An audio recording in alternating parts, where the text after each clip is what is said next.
جن کا نام لے کر کے نبی نے کہا تھا ما ذر عثمان ما عمل بعد اليوم قط، عثمان نے اتنا اللہ کی راہ میں دے دیا ہے، عثمان کا کوئی گناہ بھی اس کا کچھ بگاڑ نہیں سکتا ہے۔ وہ عثمان غنی جب قبرستان سے گزرتے تھے زار و قطار رونے لگتے تھے۔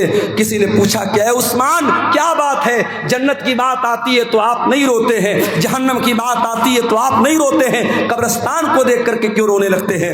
عثمان غنی کہتے ہیں او لوگو، میں نے اپنے پیارے نبی کو یہ فرماتے ہوئے سنا ہے ان القبر اول منزل من منازل الاخرہ، یہ قبر آخرت کی پہلی سیڑھی ہے، قبر آخرت کی پہلی منزل ہے، جس نے اس منزل کو پار کر لیا اس کے لیے آگے کی منزل آسان ہے۔ اے لوگو، جب میں قبر کو دیکھتا ہوں مجھے اپنی آخرت یاد آ جاتی ہے اور میں اپنے آنسوؤں پر کنٹرول نہیں کر پاتا ہوں۔ آج ہمیں اور آپ کو کیا قبرستان پہ جا کے موت یاد آتی ہے؟ نہیں یاد آتی۔ آج تو قبرستان اور قبر پر بھی آج میلہ لگتا ہے۔ آپ کو یقین نہ آئے ممبئی کی حاجی علی کی درگاہ پہ جا کے آپ دیکھ لیں، یقین نہ آئے لکھنؤ کی دیوا کی درگاہ پہ آپ جا کے دیکھ لیں، یقین نہ آئے امبیڈکر نگر بسکھاری میں کچھوچا کی درگاہ پہ آپ جا کے دیکھ لیں، یقین نہ آئے اجمیر میں خواجہ معین الدین چشتی اجمیری کی درگاہ پہ جا کے دیکھ لیں۔ وہاں آپ کو لڑکیاں بھی نظر آئیں گی، لڑکے بھی نظر آئیں گے، شرک بھی ہو رہا ہے، نظروں کا گناہ بھی ہو رہا ہے، بدچلنی اور بے حیائی بھی ہو رہی ہے۔ آج قبر پہ جا کے موت کس کو یاد آتی ہے؟ میرے پیارے ساتھیوں، قرآن کا سوال برقرار ہے، الم یان للذین آمنوا ان تخشع قلوبہم لذکر اللہ، اے ایمان والو کیا ابھی وہ سمے نہیں آیا کہ اللہ کا کلام سن کر کے تمہارے دل پگھل جائے؟ آج ہماری راتیں گناہوں میں گزرتی ہیں۔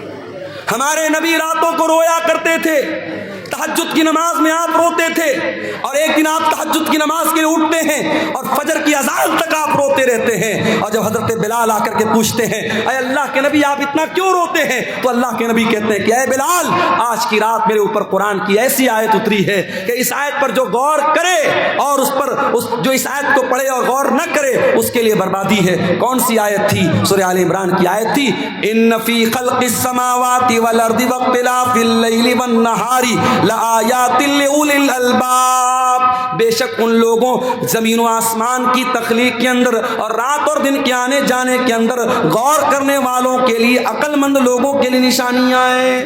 ان تمام کائنات کے اندر جو غور کرتا ہے وہ عقل مند ہے، اور اس عقل مند انسان کی پہچان کیا ہے؟ وہ اللہ کو یاد کرتا ہے، وہ اٹھتے بیٹھتے لیٹتے جاگتے اللہ کو یاد کرتا ہے۔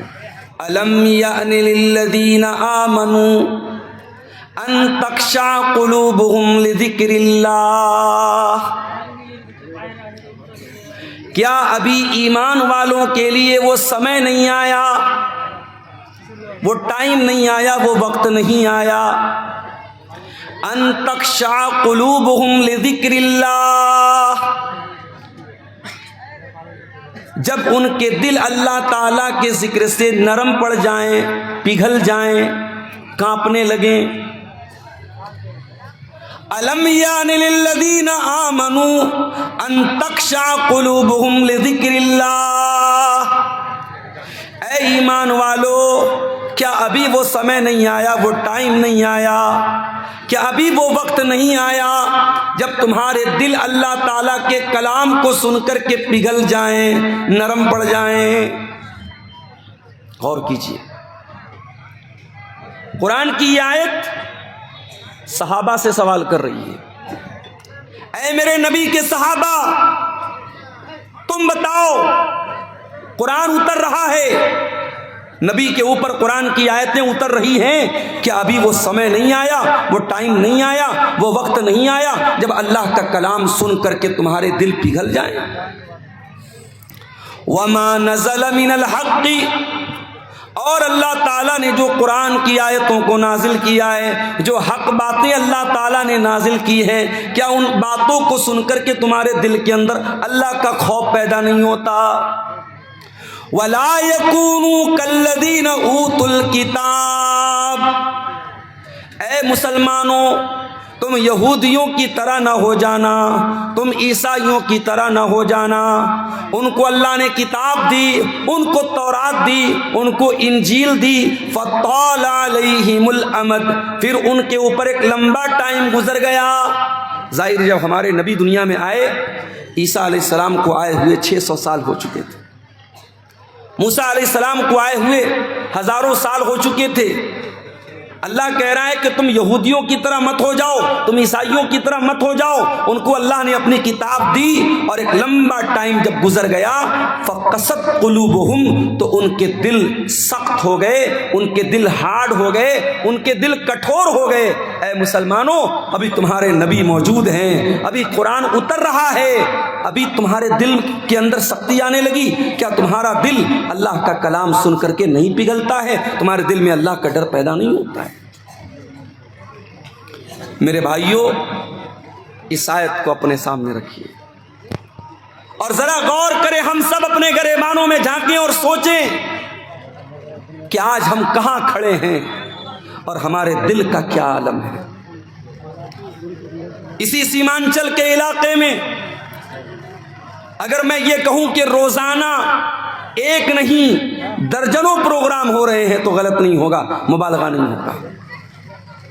اور ہر آدمی اپنی جان پہچان کے، اپنے رشتہ داری کے گاؤں کے پروگرام میں جا رہا ہے، اردو میں بنگلہ میں تقریریں سن رہا ہے. اور ظاہر جلسے والے ان کی کوشش یہ ہوتی ہے کہ ہم دور کے زمانے کے اچھے مقرر کو، اچھے وقتہ کو لائیں، اچھے مقرر کو لائیں، اس کی تقریریں سنیں اور آپ کے دل پر اثر ہو. لیکن ہم سب میرے بھائیوں اپنے دل پر غور کریں، کیا ہمارے دل کے اوپر کوئی اثر ہو رہا ہے؟ اب تو حالات یہ ہو چکے ہیں کہ تقریر اور جلسہ بھی انٹرٹینمنٹ اور منورنجن کا ایک ذریعہ بن گیا ہے. جانا ہے جلسے میں، تھوڑا سیر و تفریح کرنا ہے، تھوڑا گھومنا پھرنا ہے، تھوڑا منورنجن کرنا ہے، مقرر صاحب کی تقریر تھوڑی بہت سن لینا ہے، پھر چلے جانا ہے. اور ظاہر ہے کہ یہ جو مقرر ہیں، یہ جو وقتہ ہیں، یہ کیا پڑھ رہے ہیں؟ یہ قرآن ہی تو پڑھ رہے ہیں. اور یہ قرآن وہ کتاب ہے جس کتاب کے بارے میں اللہ قرآن کے 28ویں پارے میں کہتا ہے لو انزلنا هذا القرآن على جبل لرأيته خاشعا متصدعا من خشية الله. میرے بندو، اس قرآن کو ہم نے کسی پہاڑ کے اوپر بھی اتارا ہوتا تو پہاڑ بھی اللہ کے خوف سے ریزہ ریزہ ہو جاتا، پہاڑ بھی اللہ کے خوف سے چور چور ہو جاتا، چکنا چور ہو جاتا. ہمارے دل، ہمارے سینے کے اندر جو دل ہے میرے بھائیوں، یہ دل تو بڑا ملائم سا دل ہے، بڑا سافٹ سا دل ہے، یہ تو گوشت پوست کا بنا ہوا دل ہے. قرآن کہتا اگر ہم پہاڑ کے اوپر بھی قرآن کو اتارا، اللہ کہہ رہا ہم نے قرآن کو اتارا ہوتا تو پہاڑ بھی اللہ کے خوف سے ریزہ ریزہ ہو جاتا. اس کا مطلب یہ ہوا، اس کا مطلب یہ ہوا اگر قرآن کی آیتوں کو سننے کے بعد بھی ہمارے دل کے اوپر کوئی اثر نہیں پڑ رہا ہے میرے بھائیوں، اس کا مطلب یہ ہوا کہ ہمارے دل پہاڑ سے بھی زیادہ کٹھور ہو چکے ہیں، پتھر سے بھی زیادہ کٹھور ہو چکے ہیں. میرے بھائیوں، آج الحمدللہ شیرشاہ آبادی برادری میں ہم بڑے فخر کے ساتھ کہتے ہیں کہ صاحب ہم لوگ اہل حدیث ہیں. ابھی ارریا کے کسی سیاسی لیڈر نے اس برادری کے بارے میں کچھ نازیبا باتیں کہیں تو میں نے کل جماعت کے بڑے علماء کے بیانات دیکھے کہ نہیں صاحب یہ غلط بات ہے، ہماری برادری کے اوپر بہت بڑا الزام لگایا جا رہا ہے. ہم بڑے فخر کے ساتھ اپنے آپ کو اہل حدیث کہتے ہیں، لیکن کبھی ہم نے غور کیا کہ اہل حدیث کا مطلب کیا ہوتا ہے؟ کیا سینے پر ہاتھ باندھ لینا، آمین زور سے بول لینا، نماز میں رفع الیدین کر لینا، 8 رکعت تراویح پڑھ لینا، کیا یہی پہچان ہے اہل حدیث کی؟ نہیں میرے بھائیو، ہم نے اہل حدیث کا مطلب نہیں سمجھا. اہل حدیث اس انسان کو بولتے ہیں جو قرآن و حدیث کے اوپر عمل کرتا ہے، صرف زبان سے دعویٰ نہیں کرتا ہے، عمل کرتا ہے، جس کا اخلاق، جس کا کردار، جس کا کیریکٹر، جس کا چال چلن، جس کا چرتر یہ بتاتا ہے کہ ہاں یہ قرآن و حدیث پر چلنے والا ہے، اس انسان کو اہل حدیث کہتے ہیں، اس انسان کو سلفی کہتے ہیں. اور آج بھی دنیا میں ایسے لوگ ہیں کہ آپ حیرت کریں گے کہ کیا ایسے بھی لوگ پیدا ہو سکتے ہیں.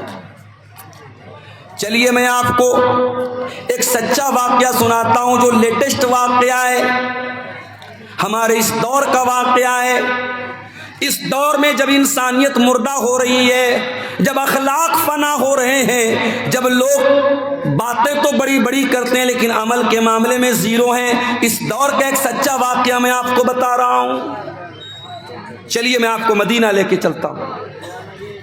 مدینہ کے اندر ایک بہت بڑے عالم ہیں، اس وقت بہت بوڑھے ہو چکے ہیں، ان کا نام ہے شیخ عبد المحسن العباد حفظہ اللہ، بہت بڑے عالم ہیں شیخ عبد المحسن العباد۔ ان کو محدث مدینہ کہا جاتا ہے، مدینہ کے بہت بڑے عالم ہیں، امام ہیں۔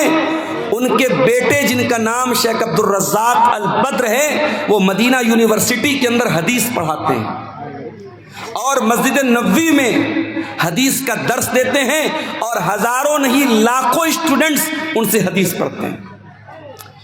شیخ عبد الرزاق البدر بہت بڑے عالم ہیں، بہت بڑے اسکالر ہیں، اور ان کی شہرت اتنی ہے کہ ایک مرتبہ وہ ملیشیا گئے اور وہاں ایک مسجد میں ان کا درس تھا، تو صرف ان کے اس درس میں 1 لاکھ کے قریب طلباء اور اسٹوڈنٹ شامل ہوئے تھے۔ اتنی بڑی وہ سیلیبریٹی اور اتنی بڑی شخصیت ہے شیخ عبد الرزاق البدر۔ شیخ عبد الرزاق البدر کے یہاں ایک آدمی ڈرائیونگ کا کام کرتا تھا، گاڑی چلاتا تھا، انڈیا کے آندھرا پردیش کے شہر وجے واڑہ کا۔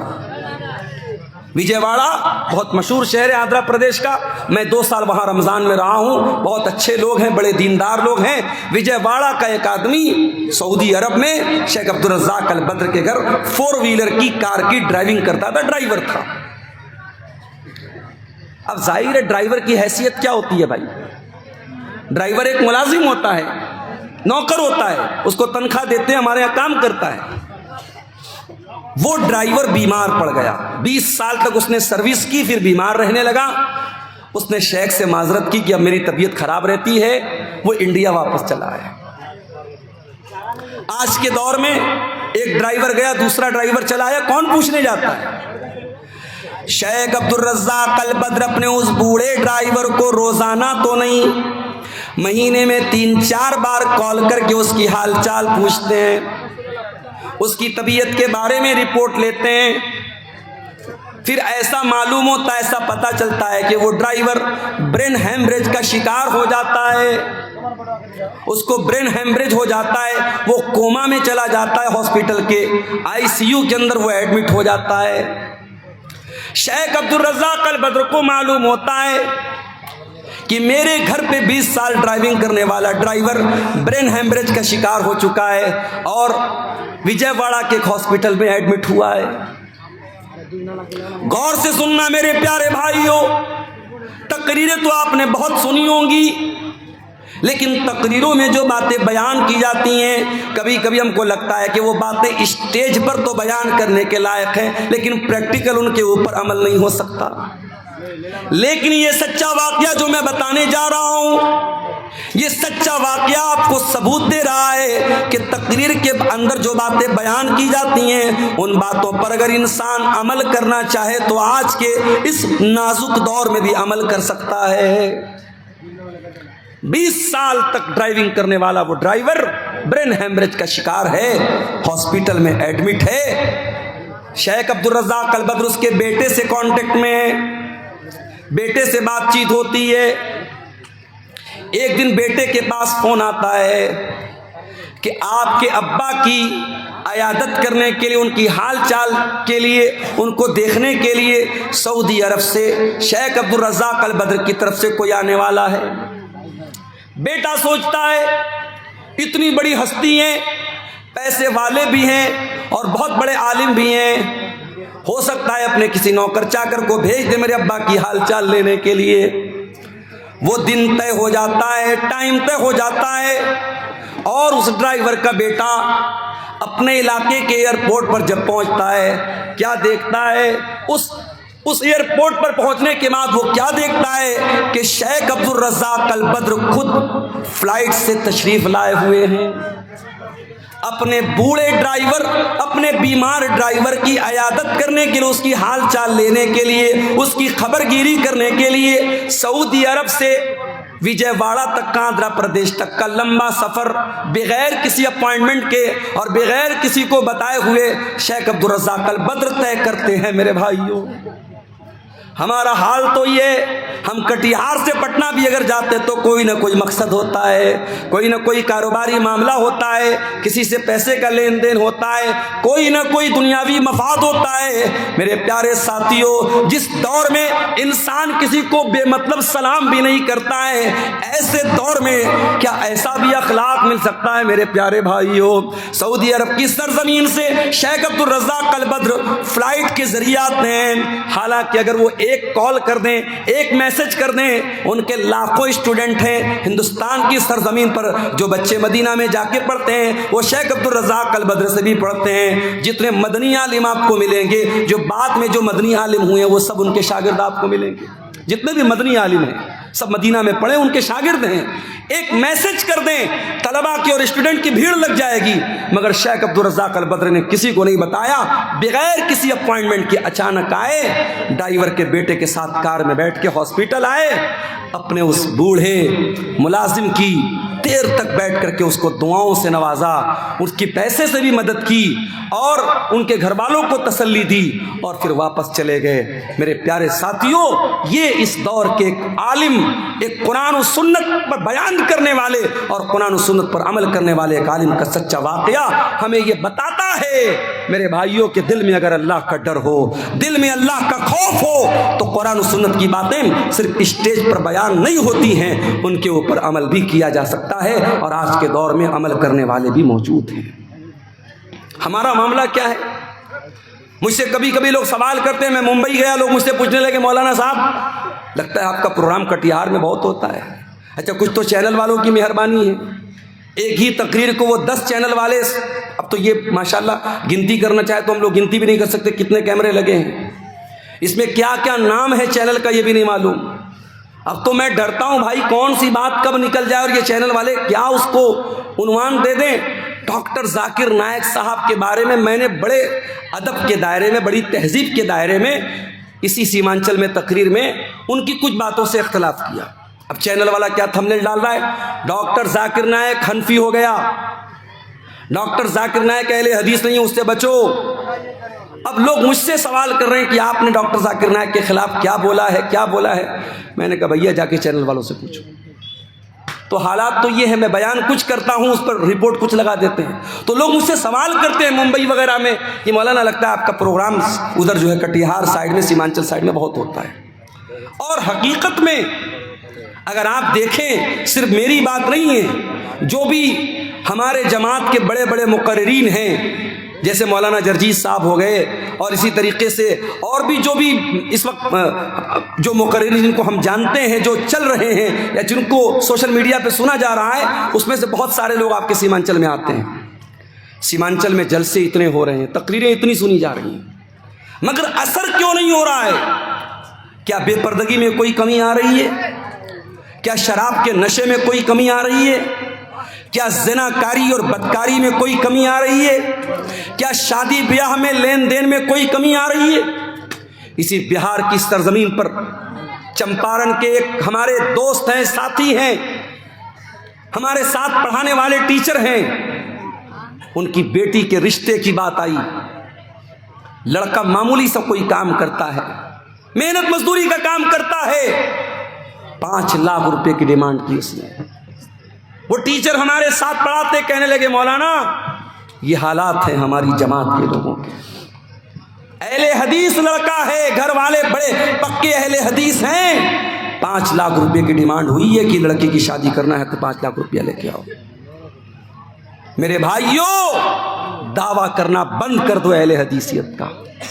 تمہارے شادی بیاہ میں اگر تم قرآن و سنت کو فالو نہیں کرتے ہو، لین دین میں اگر قرآن و حدیث کو فالو نہیں کرتے ہو، چال چلن میں قرآن و حدیث پر نہیں چلتے ہو، تو صرف سینے پر ہاتھ باندھ کر اور رفع الیدین کر کے اپنے آپ کو اہل حدیث کہنا بند کر دو، بند کر دو اہل حدیثوں کو بدنام کرنا۔ ہمارے دل کٹھور ہو چکے ہیں میرے بھائی، اتنی تقریریں سن رہے ہیں مگر کوئی اثر نہیں پڑ رہا ہے۔ کیوں؟ قرآن کا وہ سوال ہم سے اور آپ سے بھی ہو رہا ہے۔ الم یان للذین آمنوا، اے ایمان والو وہ سمے کب آئے گا، وہ ٹائم کب آئے گا، وہ وقت کب آئے گا، ان تخشع قلوبہم لذکر اللہ، کہ اللہ کا کلام سن کر کے صرف تمہارے کانوں کو اچھا نہیں لگے گا بلکہ تمہارے دل کے اوپر بھی اس کا ایفیکٹ پڑے گا، اس کا پربھاؤ پڑے گا۔ ہمارا حال تو یہ ہو گیا ہے، ایک کان سے سننا ہے، دوسرے کان سے اڑا دینا ہے، کان تک تعلق ہے بس، دل سے کوئی کنیکشن نہیں ہے۔ ہمارے نوجوانوں کو دیکھ لو، ہماری بہنوں کو دیکھ لو، نوجوان لڑکیوں کو دیکھ لو، ساری محنت کس پر ہو رہی ہے؟ شریر پر ہو رہی ہے، چہرے پر ہو رہی ہے۔ لڑکوں کو دیکھو جم جا رہے ہیں، چکن کھا رہے ہیں، مٹن کھا رہے ہیں، کیوں صاحب باڈی بن جائے۔ لڑکیوں کو دیکھو آدھا گھنٹہ آئینے کے سامنے کھڑی ہیں، کیا کر رہی ہے؟ میک اپ کر رہی ہیں۔ بیوٹی پارلر میں دلہن جاتی ہے، جانے کے ٹائم جو ہے وہ اس کا کلر کچھ اور ہوتا ہے، آنے کے ٹائم کلر کچھ اور ہوتا ہے، ڈیزائن پورا بدل جاتا ہے۔ آپ دیکھ لیں میک اپ پر اتنی محنت ہو رہی ہے، لیکن اس پر کوئی محنت نہیں ہو رہی ہے۔ اللہ تعالیٰ کے یہاں جس چیز کی ویلیو ہے میرے بھائیوں، فیس کی ویلیو نہیں ہے، اللہ کے یہاں ہماری باڈی کی ویلیو نہیں ہے، اللہ تعالیٰ کے یہاں ہمارے دل کی ویلیو ہے۔ ابراہیم علیہ السلام دعا کرتے ہیں، وَلَا تُخْزِنِي يَوْمَ يُبْعَثُونَ، اے اللہ تو مجھے قیامت کے دن ذلیل مت کرنا، اے اللہ تو مجھے قیامت کے دن رسوا مت کرنا۔ یوم لا ينفع مال ولا بنون، جس دن نہ مال کام آئے گا نہ اولاد کام آئے گی، الا من اتى اللہ بقلب سلیم، قیامت کے دن تو وہی کامیاب ہوگا اے اللہ جو صاف ستھرا دل لے کر کے آئے گا۔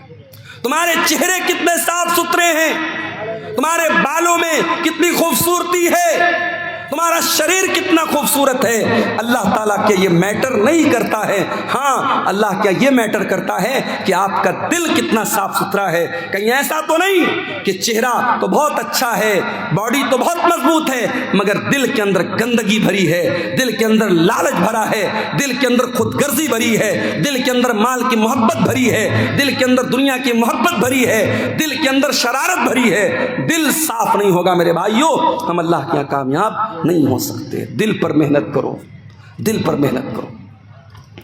اسی لیے اللہ قرآن کے پہلے پارے میں کہتا ہے، یہودیوں کا ذکر کرتے ہوئے، جب یہودیوں نے اللہ تعالیٰ کی بہت نافرمانی کی، بہت گناہ کیا، اللہ نے فرمایا ثم قست قلوبکم من بعد ذالک فہی کالحجارۃ او اشد قسوہ، اے یہودیوں تمہارے دل پتھروں سے زیادہ کٹھور ہو چکے ہیں، پتھروں سے زیادہ سخت ہو چکے ہیں۔ وَإِنَّ مِنَ الْحِجَارَةِ لَمَا يَتَفَجَّرُ مِنْهُ الْأَنْهَارُ، ارے پتھر بھی کچھ ایسے ہوتے ہیں کہ پتھر کے اندر سے نہریں بہتی ہیں۔ وَإِنَّ مِنْهَا لَمَا يَشَّقَّقُ فَيَخْرُجُ مِنْهُ الْمَاءُ، پتھر تو کچھ ایسے بھی ہوتے ہیں کہ پتھر پر جب بار بار پانی کی بوندیں پڑتی ہیں تو پتھر میں سوراخ ہو جاتا ہے اور پتھر سے پانی رس رس کر کے بہنے لگتا ہے۔ اے یہودیو، اے اہل کتاب، تم نے اتنا اللہ کو ناراض کیا ہے، اتنے غلط کام کیے ہیں، اتنے اللہ کو ناراض کرنے والے کام کیے ہیں کہ تمہارے دل تو پتھروں سے زیادہ سخت ہو گئے۔ قرآن نے تو یہودیوں کے بارے میں کہا تھا۔ معاف کرنا میرے بھائیوں، ہمیں اور آپ کو اس آیت کو اپنے اوپر بھی آج اپلائی کرنے کی ضرورت ہے۔ کہیں ایسا تو نہیں کہ ہمارے دل بھی پتھروں سے زیادہ کٹھور ہو گئے۔ وہی قرآن جو قرآن ڈاکو سنتا تھا تو سدھر جاتا تھا، توبہ کر لیتا تھا۔ ایک ڈاکو تھا جس کا نام تھا فضیل ابن عیاض، اس کا کام تھا ڈاکہ ڈالنا، لوگوں کے مکان میں جا کے چوری کرنا، لوگوں کا مال ہڑپ لینا، لوگوں کا پیسہ چوری کر لینا۔ ایک دن رات کا وقت تھا، ایک مکان کی چھت پہ جا کے کودتا ہے، رات کا سناٹا ہے، فضیل ابن عیاض ڈاکہ ڈالنے کے لیے، چوری کرنے کے لیے گیا ہے، ایک مکان کی چھت میں کودتا ہے، دور سے کوئی اللہ کا بندہ اپنے گھر میں بیٹھ کے قرآن کی تلاوت کر رہا ہے، اس کی تلاوت کی آواز فضیل ابن عیاض کے کانوں میں پڑتی ہے، اور اتفاق سے وہ انسان قرآن کی یہی آیت پڑھ رہا ہے، الم یأن للذین آمنوا ان تخشع قلوبہم لذکر اللہ، اے ایمان ایمان والو، کیا ابھی وہ سمے نہیں آیا کہ اللہ کا کلام سن کر کے تمہارے دل پگھل جائیں، تمہارے دل کانپ جائیں، تمہارے دل نرم پڑ جائیں؟ جب یہ آیت حضرت فضیل ابن عیاض کے کان میں پڑی، کہا اے اللہ، میں تیرا اتنا گنہگار بندہ ہوں، کوئی رات میں بیٹھ کے قرآن کی تلاوت کر رہا ہے، کوئی قرآن پڑھ رہا ہے، اور میں بیٹھ کے لوگوں کا مال چوری کر رہا ہوں، میں ڈاکہ ڈال رہا ہوں۔ اے اللہ، میں توبہ کرتا ہوں تیری بارگاہ میں، وہ ٹائم آ گیا ہے اللہ، جس ٹائم کے بارے میں تو پوچھ رہا ہے کہ وہ سمے کب آئے گا، وہ سمے آ چکا ہے۔ فضیل ابن عیاض نے سچی توبہ کی، وہاں سے نکلے، ایک جگہ اندھیرا تھا، بارش کا موسم تھا، لوگ ایک جگہ رکے ہوئے تھے ایک مکان میں اور آپس میں باتیں کر رہے تھے۔ رات بہت ہو گئی ہے، اب ہمیں یہیں رک جانا چاہیے۔ کسی نے کہا نہیں، یہاں رکو مت، ہمیں چلنا چاہیے، کیا پتا فضیل ابن عیاض نام کا ڈاکو کہیں چھپا ہو اور ہمیں پکڑ کر کے ہمیں لوٹ لے، مار لے، اس سے پہلے کہ ہمارا مال چوری ہو جائے، ہمیں یہاں سے نکل جانا چاہیے۔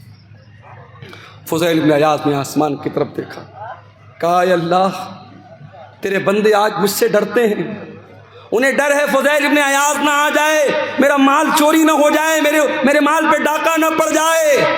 اے اللہ، آج تیرا بندہ تجھ سے سچی توبہ کرتا ہے اور تجھ سے وعدہ کرتا ہے جب تک زندہ رہے گا تیرے گھر کو نہیں چھوڑے گا، اپنی ساری زندگی تیرے گھر کے لیے قربان کر دے گا، تیری مسجد کے لیے قربان کر دے گا۔ فضیل ابن عیاض توبہ کرتے ہیں اور وہاں سے وہ مکہ آتے ہیں اور ساری زندگی اپنے آپ کو خانے کعبہ کے ساتھ جوڑ لیتے ہیں اور اتنے بڑے عالم بن جاتے ہیں، اتنے بڑے امام بن جاتے ہیں کہ ان کو اپنے دور کا سب سے بڑا عالم مانا جاتا ہے اور سب سے بڑے بڑے زاہد اور عابد لوگوں میں ان کا شمار ہوتا ہے۔ قرآن تو وہی ہے میرے بھائی، قرآن وہی ہے، قرآن کی آیتیں وہی ہیں۔ ایک ڈاکو نے سنا اور توبہ کر لی، اور ہم اور آپ اس قرآن کو سنتے ہیں اور ہمارے دل پر کوئی اثر کیوں نہیں ہوتا؟ قرآن جواب دے رہا ہے، ثم قست قلوبکم من بعد ذالک، تمہارے دل پتھروں سے بھی زیادہ کٹھور ہو چکی۔ اتفاق سے رمضان کے لاسٹ میں عمرہ کرنے کا موقع ملا، اللہ کے فضل و کرم سے، اس کی توفیق سے۔ اب عمرہ کرنے بھی جو لوگ جاتے ہیں، اللہ معاف کرے، اللہ رحم کرے، عمرہ کی برکت بھی دھیرے دھیرے ختم ہو رہی ہے۔ وہاں بھی صاحب طواف ہو رہا ہے، ساتھ میں سیلفی لی جا رہی ہے۔ اب بالی ووڈ کی بڑی بڑی ہیروئنیں صاحب ساری زندگی وہ ننگا پن کرتی رہیں، ناچتی رہیں، گاتی رہیں، اب وہ اپنے گناہوں کو دھونے کے لیے کیا کر رہی ہیں؟ عمرہ کرنے جا رہی ہیں۔ عمرہ کرنے گئیں، اب وہاں کیا ہے صاحب، فوٹو شوٹ ہو رہا ہے۔ مدینہ کے اندر پہنچی تو جو بڑی بڑی چھتری لگی ہے مسجد نبوی کے اندر، اس کے نیچے، میں ایک بالی ووڈ کی ہیروئن نام نہیں لوں گا ورنہ چینل والے بھی فٹ فٹ سے تھمبنیل ڈال دیں گے، وہ بیچاری جا کے وہاں فوٹو شوٹ کر رہی ہے اور آ کر کے پھر اپنا فلمیں بنانے لگی، پھر وہ سارے کام جو فلمی دنیا کے ہو رہے تھے وہ ہونے لگے۔ اب دھیرے دھیرے عمرہ اور حج کی روحانیت بھی میرے بھائیوں ختم ہو رہی ہے۔ پہلے وہ دور تھا، لوگ جب عمرہ کرنے جاتے تھے، حج کرنے جاتے تھے، جب واپس لوٹتے تھے تو دل کی دنیا بدل جاتی تھی، دل کی دنیا بدل جاتی تھی، ایک چینجنگ آ جاتی تھی، ایک پریورتن آ جاتا تھا۔ آج کوئی پریورتن نہیں آ رہا ہے۔ آج پیسہ والا ہے، چلو بھائی چلو، جیسے لوگ پکنک منانے جاتے ہیں، کوئی ممبئی جاتا ہے، کوئی کولکتہ جاتا ہے، کوئی دلی جاتا ہے، چلو ہم عمرہ کر کے چلے آئیں۔ اب عمرہ کو بھی لوگوں نے پکنک بنا دیا ہے۔ سچے دل سے کوئی عمرہ کرے، اگر کوئی اپنے حلال کمائی سے اور سچے دل سے کوئی حج اور عمرہ کرے، اللہ کے نبی نے فرمایا کہ لگاتار حج اور عمرہ کرنے سے انسان کے گناہ مٹ جاتے ہیں اور انسان کی غربت اور فقر و فاقہ ختم ہوتا ہے، انسان کے مال میں برکت ہوتی ہے۔ مگر افسوس ہمارے دل اتنے کٹھور ہو چکے ہیں کہ آج ہم اور آپ عمرہ کرنے اور حج کرنے جا رہے ہیں تو وہاں بھی ہم دنیا داری کر رہے ہیں۔ میرے پیارے ساتھیوں، یہ دل کے کٹھور ہونے کی علامت ہے۔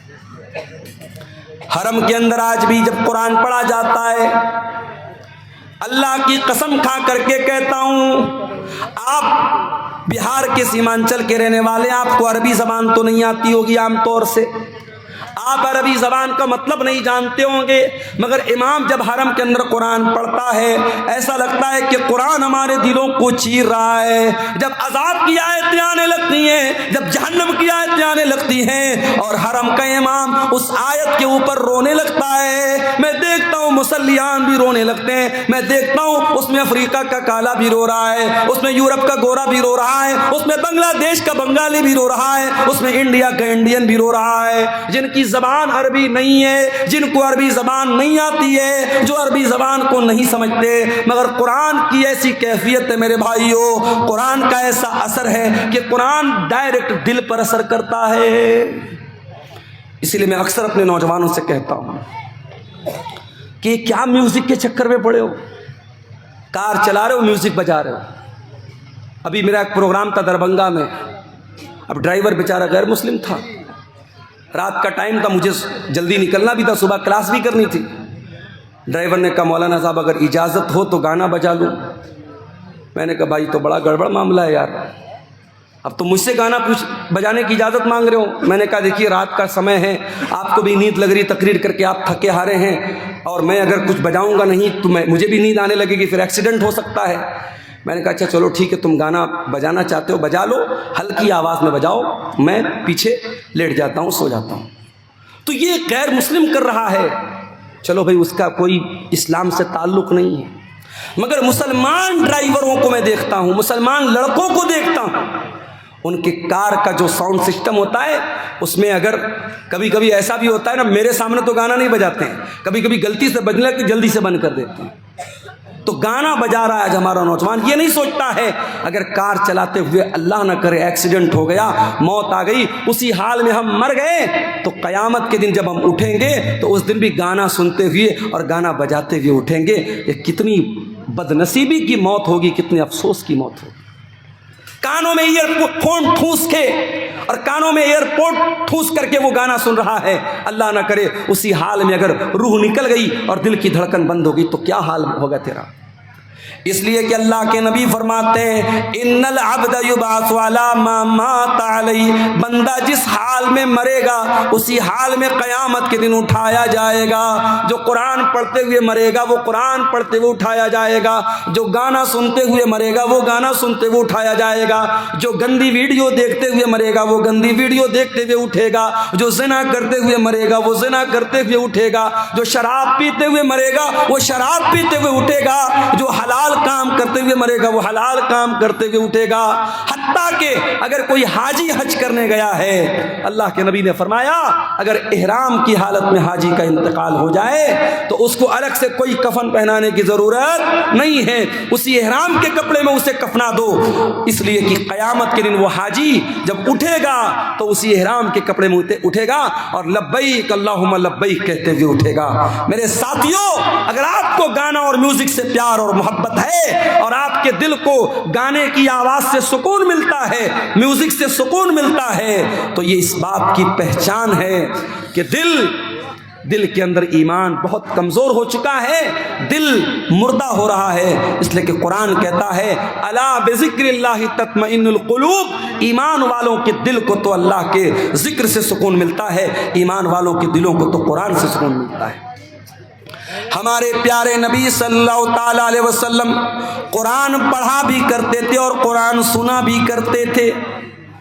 ایک مرتبہ آپ نے حضرت عبداللہ بن مسعود سے کہا اے عبداللہ تم مجھے قرآن پڑھ کے سناؤ. عبداللہ بن مسعود بہت اچھا قرآن پڑھتے تھے, بہت خوبصورت آواز تھی ان کی. عبداللہ بن مسعود نے کہا کہ اے اللہ کے رسول میں آپ کو قرآن پڑھ کے سناؤں, یہ قرآن تو آپ ہی کے اوپر اترا ہے, میں آپ کو کیسے پڑھ کے سناؤں.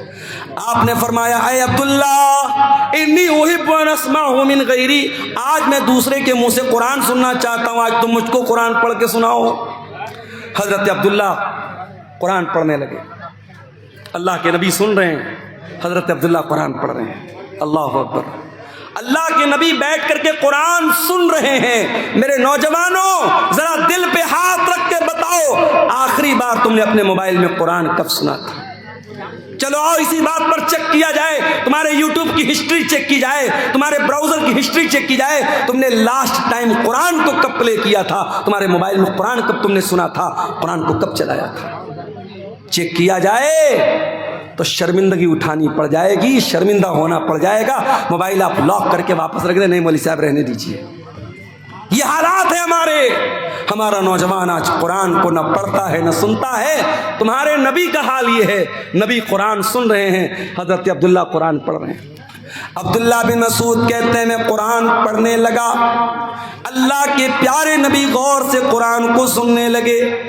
میں سورہ نساء کی تلاوت کر رہا تھا، میں پڑھتے پڑھتے جب سورہ نساء کی آیت نمبر 31 کے اوپر پہنچا، فَكَيْفَ إِذَا جِئْنَا مِنْ كُلِّ أُمَّةٍ بِشَهِيدٍ وَجِئْنَا بِكَ عَلَىٰ هَٰؤُلَاءِ شَهِيدًا۔ اے نبی اس وقت آپ کا کیا حال ہوگا جب ہم ہر امت کے اوپر سے گواہ لائیں گے، اور اے نبی ہم آپ کی امت پر آپ کو گواہ بنائیں گے۔ جب اس آیت پر میں پہنچا، اللہ کے نبی نے کہا حسبک الآن، اے عبداللہ اب رک جاؤ، اب بس کر دو، اب رک جاؤ، اسٹاپ کر دو۔ حضرت عبداللہ بن مسعود کہتے ہیں میں نے نظروں کو اٹھا کر کے دیکھا کہ اللہ کے نبی مجھ کو کیوں روک رہے ہیں، کیوں منع کر رہے ہیں۔ فَإِذَا عَيْنَاهُ تَذْرِفَانِ، میں نے کیا دیکھا کہ اللہ کے نبی کی آنکھوں سے آنسو بہ رہے ہیں، اللہ کے نبی رو رہے ہیں، اللہ کے نبی کی آنکھوں سے آنسو بہ رہے ہیں۔ وہ ذمہ داری کا جو احساس آپ کو ہوا، جو ذمہ داری قیامت کی دن آپ کے کندھوں پر ڈالی جائے گی، اس ذمہ داری کو یاد کر کے اللہ کے نبی رو رہے ہیں۔ نبی تو روئیں اپنی ذمہ داری کو یاد کر کے، اور ہم اور آپ بس اسی پر فخر کرے کہ صاحب ہم تو اہل حدیث ہیں، جنت ہمارے باپ کی ہے، جنت کا سرٹیفکیٹ ہم لے کے بیٹھے ہیں۔ ہم اور آپ کبھی ہمیں قرآن پڑھ کر کے اور سن کر کے ہمیں رونے کی نوبت ہمیں نہیں آتی۔ میرے بھائیوں، یہ آنکھیں خشک ہیں مولا، انہیں رونا نہیں آتا، یہ آنکھیں خشک ہے مولا، انہیں رونا نہیں آتا۔ کبھی غور کرو میرے بھائیوں، آخری بار آپ کی آنکھوں سے آنسو اللہ کے خوف سے کب نکلے تھے؟ کسی کے مرنے پہ نکلے ہوں گے، کوئی تکلیف ہوئی ہوگی نکلے ہوں گے، کوئی درد ہوا ہوگا نکلے ہوں گے، مگر ان آنسوؤں سے اللہ کے خوف سے آنسو کب نکلا تھا؟ ذرا سوچنا میرے بھائیوں، ذرا ہم سب اپنے گریبان میں جھانکیں اور سوچیں اللہ کے خوف سے آنسو کب نکلا تھا۔ اللہ کے نبی فرماتے ہیں لیس شیء احب الی اللہ من قطرتین، اللہ تعالیٰ کو دو قطرے بہت پسند ہیں، دو قطرے اللہ تعالیٰ کو بہت پسند ہیں۔ قطرۃ دموع من خشیت اللہ، ایک آنسو کا قطرہ جو انسان کی آنکھوں سے اللہ کے خوف سے نکلتا ہے، اللہ کے ڈر سے نکلتا ہے، وہ آنسو کے قطرے اللہ تعالیٰ کو بہت پسند ہیں۔ وقطرۃ دم تحراق فی سبیل اللہ، اور دوسرا وہ خون کا قطرہ جو اللہ کی راہ میں بہایا جاتا ہے، اللہ کی راہ میں شہید ہونے والا، اللہ کی راہ میں جہاد کرنے والا، اللہ کی راہ میں لڑنے والا، اس کے خون کے قطرے اللہ تعالیٰ کو بہت پسند ہیں۔ وہ آنسو جو اللہ کے خوف سے نکلتے ہیں میرے بھائی، وہ آنسو اللہ کو بہت پسند ہے۔ اللہ کے پیارے نبی فرماتے ہیں، بخاری اور مسلم کی روایت ہے، قیامت کا دن ہوگا، سورج 1 میل کی دوری پر ہوگا، لوگ گرمی سے پسینے سے بحال ہوں گے۔ سبعۃ یظلھم اللہ، 7 طریقے کے بندے اللہ تعالیٰ کے ایسے ہوں گے جن کو اللہ تعالیٰ اپنے عرش کا سایہ دے گا۔ ان 7 خوش نصیب بندوں میں ایک بندہ وہ بھی ہوگا وَرَجُلٌ ذَكَرَ اللَّهَ خَالِيًا فَفَاضَتْ عَيْنَاهُ، اللہ کا وہ بندہ جس نے تنہائی میں، اکیلے میں، بند کمرے میں بیٹھ کر کے اللہ کو یاد کیا، اپنے گناہوں کو یاد کیا، اپنے پاپوں کو یاد کیا، اپنی نافرمانیوں کو یاد کیا، اور اس کی آنکھوں سے آنسو بہ پڑے، وہ رونے لگا۔ اس اللہ کے خوف سے بہنے والے آنسو کو اللہ تعالیٰ قیامت کے دن ان کی لاج رکھے گا، اور اس انسان کو اللہ تعالیٰ قیامت کے دن گرمی سے بچائے گا، سورج کی تپش سے بچائے گا۔ میرے بھائیوں، میں پھر سے اسی آیت کو پڑھتا ہوں جو خطبہ مسنونہ کے بعد میں نے پڑھی تھی۔ قرآن سوال کر رہا ہے ہم سے اور آپ سے، الم یعن للذین آمنوا ان تخشع قلوبہم لذکر اللہ، اے ایمان والو کیا ابھی وہ سمے نہیں آیا کہ اللہ کا کلام سن کر کے تمہارے دل پگھل جائے؟ میرے پیارے نوجوان ساتھیوں، تم سے بھی ایک بات کہنی ہے، نوجوانی بڑی خطرناک عمر ہوتی ہے۔ شیطان سب سے زیادہ اگر کسی عمر کے اندر انسان کو بہکاتا ہے تو جوانی میں بہکاتا ہے۔ جتنا گناہ انسان جوانی میں کر لے گا بڑھاپے میں نہیں کر پائے گا۔ شراب انسان عام طور سے جوانی میں پیتا ہے، زناکاری کے اڈے عام طور سے جوانی میں آباد ہوتے ہیں، ٹائم کا غلط استعمال عام طور سے جوانی میں انسان کرتا ہے، جب انسان 50 سال کا ہو جاتا ہے، 60 سال کا ہو جاتا ہے، تو آٹومیٹک اس کو یہ احساس ہو جاتا ہے اب تو مرنے والا ہوں، اب تو قبر میں جانے والا ہوں، تب تو انسان آٹومیٹک سدھر جاتا ہے۔ اصل جو سدھرنے کی عمر ہے وہ تو جوانی کی عمر ہے، جو توبہ کرنے کی عمر ہے، جو اللہ سے معافی مانگنے کی عمر ہے، معاف کرنا، وہ 20 سے 40 سال کے بیچ کی عمر ہے۔ فارسی کا ایک شاعر کہتا ہے، در جوانی توبہ کردن شیوے پیغمبری، وقت پیری گرگ ظالم می شود پرہیزگار۔ جوانی میں توبہ کرنا نبیوں کا طریقہ ہے، بڑھاپے میں تو بھیڑیا بھی شریف بن جاتا ہے۔ جب پیٹ میں آنت نہیں، منہ میں دانت نہیں، تب شریف بن گئے تو کون سا کمال کیا۔ میرے پیارے نوجوان ساتھیوں، آج اپنی جوانی کا غلط استعمال کرنے کے پہلے سوچ لینا کہ اللہ تعالیٰ کیا اس کا حساب دینا پڑے گا۔ گناہ کی لذت تو آج مل جائے گی، گناہ کا مزہ تو مل جائے گا، مگر اس گناہ کے بعد اس کا جو اثر تمہاری زندگی پر پڑے گا، جو پچھتاوا تمہیں ہوگا، اس پچھتاوے کے بعد تمہارے سامنے کوئی راستہ نہیں ہوگا۔ اس لیے کہ میرے نوجوان بھائیوں، اس بات کی کوئی گارنٹی نہیں ہے کہ آج آپ نوجوان ہیں، کل آپ بڑھاپے تک زندہ رہیں گے۔ کیا گارنٹی؟ اپنی آنکھوں سے میں نے دیکھا ہے، بالکل جوان آدمی، ہمارے یو پی کے اندر بنارس سے 100 کلومیٹر دور ہے الہ آباد میں بالکل نوجوان ینگ لڑکا مجھے ملتا ہے، پیشے سے ڈاکٹر ہے، اور میری عادت ہے اگر تقریر میں کوئی ویل کوالیفائڈ، ویل ایجوکیٹڈ، پڑھا لکھا اگر انسان اگر ملنے آتا ہے، میں بڑی توجہ سے ملتا ہوں، کیونکہ آج کے اس دور میں پڑھے لکھے لوگ اور جو ہے سماج میں جن کا ایک مقام اور اسٹیٹس ہے، اس طریقے کے لوگ اگر پروگرام میں آ رہے ہیں اور علماء سے ملنے آ رہے ہیں، یہ بڑی بات ہے۔ ایسے لوگوں کا ہمیں ویلکم کرنا چاہیے، استقبال کرنا چاہیے۔